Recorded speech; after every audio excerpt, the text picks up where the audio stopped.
osazeewo n'ogamba kojja mu kivulu kya mwami Magala bujo muli ba mikwano.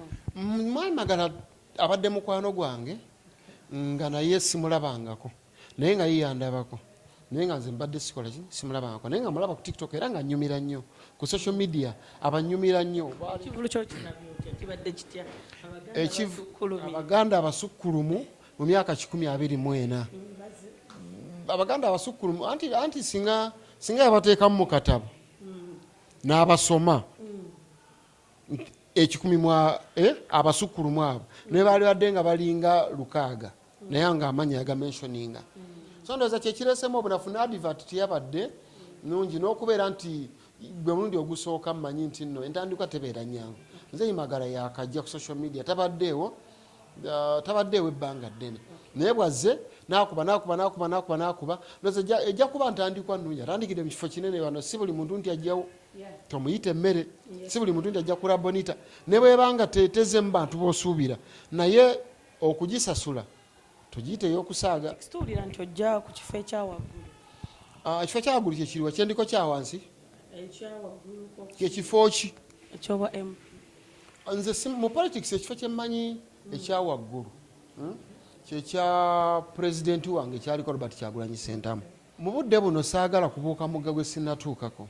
Kyemmanyi kiri kimu nti nina bakama bange ndi mbukulembeze nkyali meya wa Kyenga Town Council obudde obunaatuuka ngenda kubabuulira mujja kulaba ebipande bye naakuba bwe naakuba ebya meya nga mumanya wenzize bwe naakuba eby'MP nga mumanya wenzize bwe naakuba kyekyo.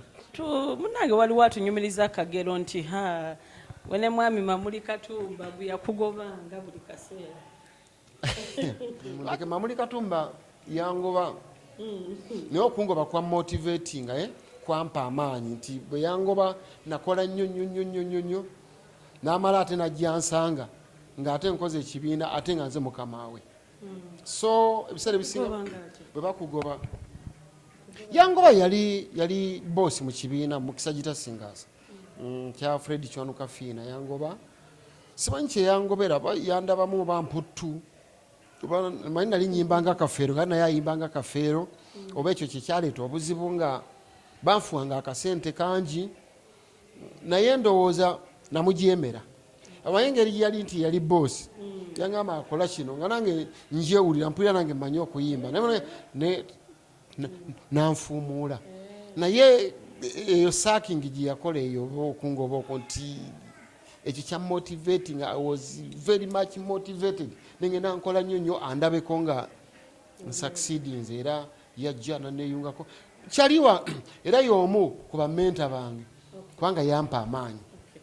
Lukumaani omuwuliza nedda maze ebbanga ddene baba yagenda kusoma kirungi okuddayo okusoma kirungi kyonna kyobozeyo okusoma era nkubiriza abantu mwenna abayimbi bannange ba politicians okuddayo okusoma kyonna kyobozeyo okusoma akabaluwa konna koofuna konna nga keeyongera ku kutegeerako ka mugaso nnyo we tugenda mu maaso ojja kwesanga nga omusajja yasoma irimu ng'alinamu akabaluwa irimu oba ku ruhaani ng'alinamu akabaluwa ng'asobola okuyitawo n'agenda afuna omulimu oba n'ayingira woofiisi oba awantu wonna oba n'akusooka okufuna visa oba ki oba opportunity yonna ng'ebadde ezze nga ye yasooka okubeera prioritized